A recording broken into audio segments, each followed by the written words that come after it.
రామాపురం అనే ఊర్లో శారద, అనామిక అనే పేద అత్తాకోడలు ఉంటారు. అనామిక భర్త రమేష్ చేపలు పట్టే పని చేస్తూ ఆ కుటుంబాన్ని చూసుకుంటూ ఉంటాడు. పేద కుటుంబం కావటం వల్ల వారికి అన్ని సౌకర్యాలు ఉండవు. వారు ఏం కావాలన్నా పొందలేని స్థితిలో ఉంటారు. అందరూ సర్దుకుపోతూనే జీవితంలో సంతోషంగా ఉంటారు. అలాంటి సమయంలో ఒకరోజు రమేష్ ఎందుకో దగ్గుతూ ఉంటాడు. రేయ్, ఏవైందిరా అలా దగ్గుతున్నావేంటి? ఏవండి, పొద్దున కూడా బాగానే ఉన్నారు కదండి, ఎందుకిలా దగ్గుతున్నారు మీరు? ఏం లేదు అనామిక, రోజు చల్లో చేపలు పట్టడానికి వెళ్తున్నాను కదా, ఆ నీళ్ల వల్లే అనుకుంటా నాకు ఈ దగ్గు ఎక్కువగా వస్తుంది. నా వల్ల కావటం లేదు, చాలా ఇబ్బందిగా ఉంది అనామిక. మనం వెంటనే డాక్టర్ దగ్గరికి వెళ్దాం పదండి. మన దగ్గర ఉండేది ఇప్పుడు కొంచెం డబ్బే కదా అనామిక. ఇప్పుడు ఆసుపత్రికి వెళ్తే రేపు మనం తినడానికి తిండి కూడా ఉండదు. రే బాబు, డబ్బులే కదరా, మళ్ళీ సంపాదించుకుందాం. ముందు ఆరోగ్యాన్ని కాపాడుకోవాలరా. ఎల్లరా, డాక్టర్ దగ్గరికి వెళ్దాం పద. రమేష్ని తీసుకొని అనామిక, శారద ఇద్దరూ డాక్టర్ దగ్గరికి వెళ్తారు. డాక్టర్ రమేష్ని బాగా పరీక్షిస్తాడు. ప్రమాదం ఏమీ లేదమ్మా, బాగా పనిచేయటం వల్ల అలసిపోయాడు. కానీ ఇలానే పనిచేస్తూ ఉంటే శరీరం సహకరించదు, చచ్చుబడిపోయే ప్రమాదం ఉంది. అందుకే ఒక 4 రోజుల పాటు ఏ పని చేయనివ్వకుండా చూసుకోండి. ఇంట్లోనే విశ్రాంతి తీసుకొనివ్వండమ్మా. పౌష్టికాహారం పెడుతూ ఉండండి. అలాగే డాక్టర్ గారు. ఇక డాక్టర్ చెప్పిన మాటలకి అనామిక ఆలోచనలో పడుతుంది. తన భర్తని చేపలు పట్టే పనికి పంపించకూడదు అనుకుంటుంది. ఇంటికి వెళ్ళాక తన అత్తగారిని కూర్చోబెట్టుకుని ఈ విషయం చెప్పాలి అనుకుంటుంది. ఇక ముగ్గురు ఇంటికి చేరుకుంటారు. ఇంట్లోని గదిలో రమేష్ని పడుకోబెట్టి మందులిస్తుంది అనామిక. ఆ తర్వాత కాసేపు విశ్రాంతి తీసుకోమని చెప్పి వస్తుంది. ఇక తన అత్తగారిని తీసుకుని బయటకొస్తుంది. ఏంటే ఇలా తీసుకొస్తున్నావేంటి? నాతో ఏమైనా చెప్పాలా? అవునత్తయ్య, మీతో కొంచెం మాట్లాడాలి. ఇక్కడైతే వద్దు, ఆయన వినకూడదు. మళ్ళీ మన మాటలు వింటే ఆయన బాధపడతారు. అలా బయటికెళ్ళి మాట్లాడుకుందాం పదండి. అనామిక, శారద ఇద్దరూ ఇంటి నుంచి బయటకు ఒక చెట్టు కింద కూర్చొని మాట్లాడుకుంటూ ఉంటారు. అత్తయ్య, కొన్ని రోజులు ఆయన చేపలు పట్టే పనికి వెళ్ళనివ్వద్దు అత్తయ్య. ఇప్పుడే చూశారు కదా ఆయన తన ఆరోగ్యం ఎలా నాశనం చేసుకున్నాడో. అవునా నమ్మేక, నువ్వు చెప్పింది నిజమే. కానీ వాడు చేపలు పట్టకుండా ఉంటే మనకింట్లో జరిగేది ఎలా? కష్టం కదా. నేను దాని గురించి ఆలోచిస్తున్నాను. దానికి కూడా నేను ఒక విషయం ఆలోచించాను అత్తయ్య. రేపటి నుంచి మనిద్దరం చేపలు పట్టడానికి వెళ్దాం. ఆయనైతే ఒక్కరే కష్టపడి చేపలు తెచ్చేవారు. అదే మనమైతే ఇద్దరం ఉంటాం కదా. చేపలు ఇంకాస్త పట్టి ఆయన ఆరోగ్యాన్ని కాపాడుకుందాం. మనము సంతోషంగా ఉందాం అత్తయ్య. నువ్వు చెప్పింది బాగుందమ్మా. నా బిడ్డ సంతోషంగా ఉంటాడంటే ఏ తల్లి కాదందో చెప్పు. నేను చేపలు పట్టడానికి వస్తానులే అమ్మా. మానిద్దరం రేపు చేపలు పట్టడానికి వెళ్దాం అంటూ అనామిక, శారదలు చేపలు పట్టడానికి వెళ్తారు. ఇక ప్రతిరోజు చేపలు పట్టుకొచ్చి వాటిని అమ్మటం మొదలు పెడతారు. అలా కొన్ని రోజులు గడుస్తాయి. అలా చేపలు అమ్మటం వల్ల వారు కాస్త డబ్బుల్ని కూడా మిగిల్చుకుంటారు. ఆ డబ్బులతోనే రమేష్కి మంచి వైద్యం చేయించి మిగిలిన వాటితో ఇంటికి కావాల్సినవి తీసుకొస్తూ ఉంటారు. ఒకరోజు అనామిక చేపలమ్ముతూ ఉంటే పక్కింటి పారిజాతం అక్కడికొస్తుంది. ఏంటమ్మా అనామిక, ఎప్పుడు ఇలా చేపలు పట్టడం, అలా మొగుడిని కంటికి రెప్పలా చూసుకోవడం, అంతేనా?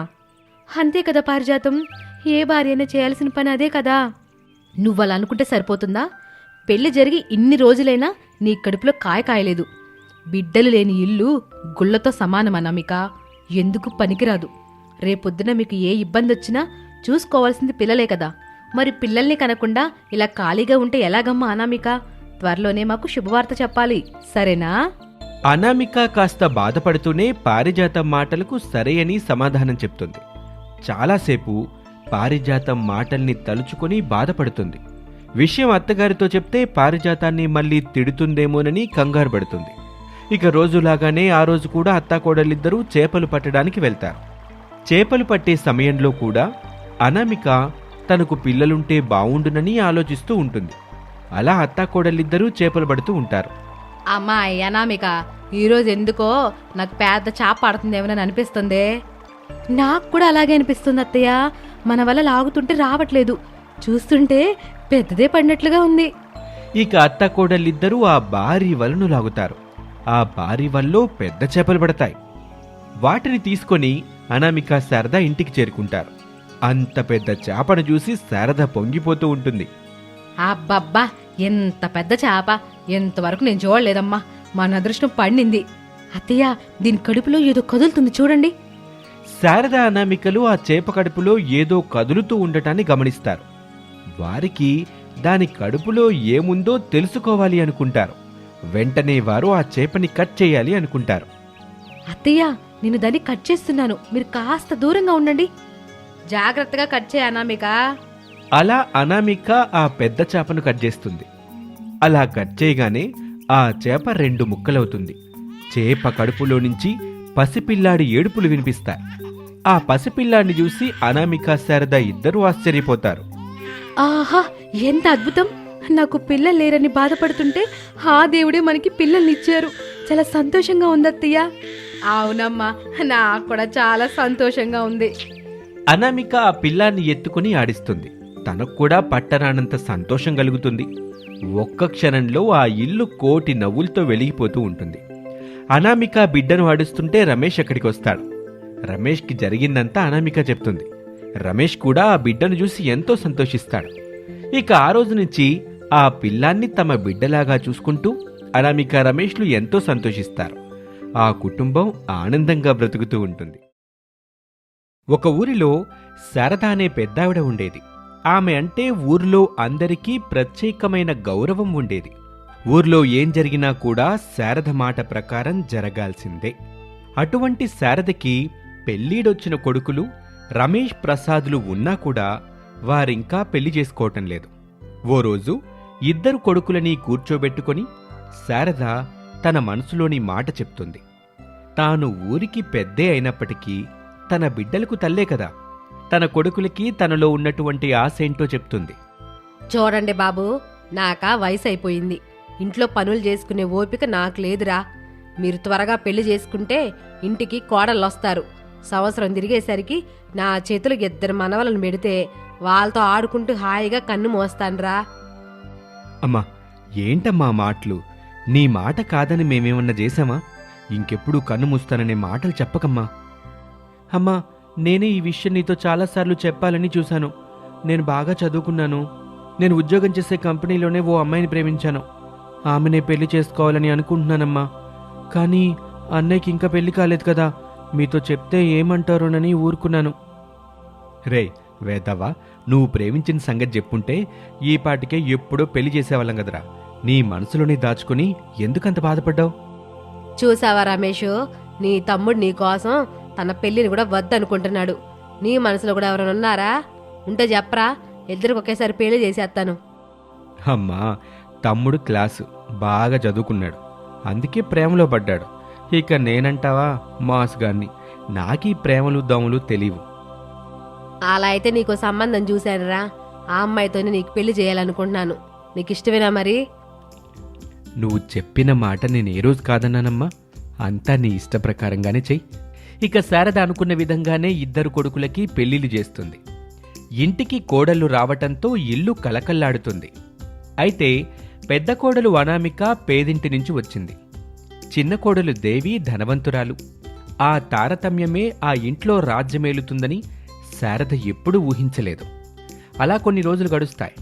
ఓ రోజు దేవి ఇలా అంటుంది. అత్తయ్య, మేము పట్నంలో ఉద్యోగం చేస్తున్నాం.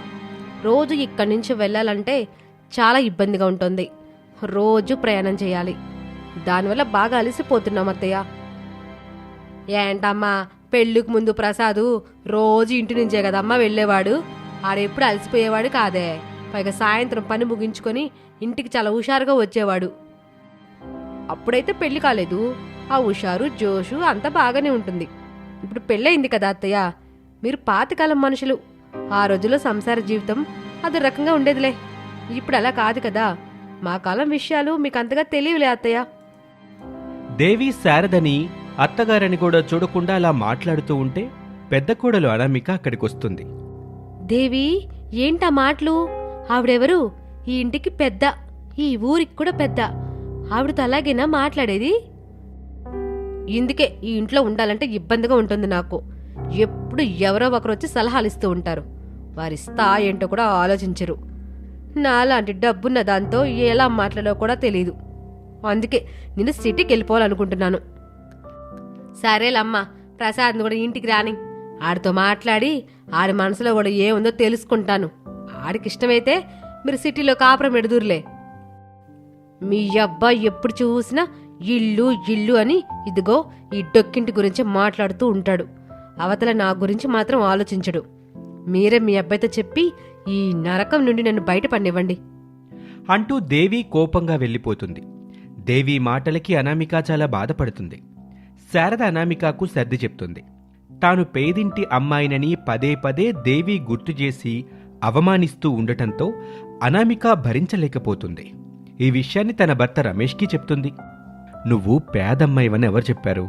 ఈ ఇంటికి పెద్ద కోడలివి, అంటే ఈ ఇంటికి యజమానురాలివి. నువ్వు పేదదానివని ఎప్పుడు బాధపడక అనామిక. లేదండి, నేను ఏదో ఒకటి చేసి సాధించాలి, గొప్ప స్థాయికి చేరుకోవాలి. చాలా రోజుల నుంచి నేను ఒక డైరీ ఫామ్ పెట్టాలనుకుంటున్నాను, కానీ డబ్బులు లేకపోవడం వల్ల కుదరట్లేదండి. మీరు నాకు సహాయం అందిస్తే నేను ఖచ్చితంగా సాధిస్తానండి. మంచి ఆలోచన అనామిక. రేపే మన పొలంలో ఏర్పాటు చేసుకో.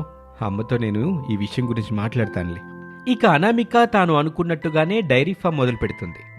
ఇక మరోపక్క దేవి తన వేరు కాపురానికి ఏర్పాట్లు చేసుకుంటూ ఉంటుంది. పేద కోడలైన అనామిక చేసే పనికి శారద ఎంతో సంతోషపడుతుంది. మరోవైపు ధనిక కోడలు దేవి చేస్తున్న పనులకి బాధపడుతూ ఉంటుంది. వీళ్ళిలా ఉంటే నాకు మనవలను ఎప్పుడేస్తారో నేను వాళ్ళతో ఎప్పుడు ఆడుకుంటాను. దేవుడా, నువ్వే నా ఇంటిని చక్కదిద్దాలి స్వామి. అలా కొన్ని రోజులు గడుస్తాయి. సిటీలో దేవి తన భర్త ప్రసాద్తో సంతోషంగా ఉంటుంది.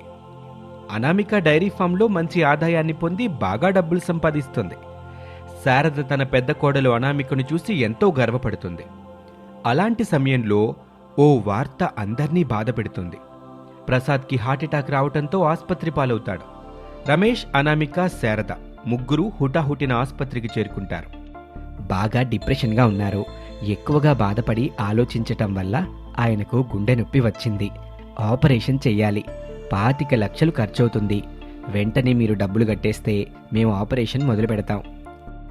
అలాగే డాక్టర్ గారు, మీరు ఆపరేషన్ ఏర్పాట్లు చేయండి. సాయంత్రంలోపు నేను కట్టేస్తాను. ఇక శారద, అనామిక, రమేష్ ముగ్గురూ బాధపడుతూ ఉంటారు. దేవి డబ్బుల కోసం ప్రయత్నిస్తుంది. తన దగ్గర అంత డబ్బుండదు. తన ఆఫీస్లో కూడా చాలామందిని అడుగుతుంది. ఎవ్వరూ అంత డబ్బు ఇవ్వలేరు. ఇక తన వద్ద ఉన్న నగలమ్మినా అంత డబ్బు రాదు.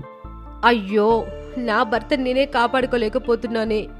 భగవంతుడా, నాకెందుకు ఇలాంటి కష్టం ఇచ్చావు? నేను ధనవంతురాలుగా పుట్టాను కదా, డబ్బున్న దానిలా కూడా పెరిగాను. ఇప్పుడు ఆ డబ్బే నా పసుపు కుంకాలు తీసేసుకుంటుందే. దేవి బాధపడుతూ ఉండగా అక్కడికి అనామిక వస్తుంది. బాధపడకమ్మా, ఆపరేషన్ కావాల్సిన డబ్బులు నేను కట్టేశానులే.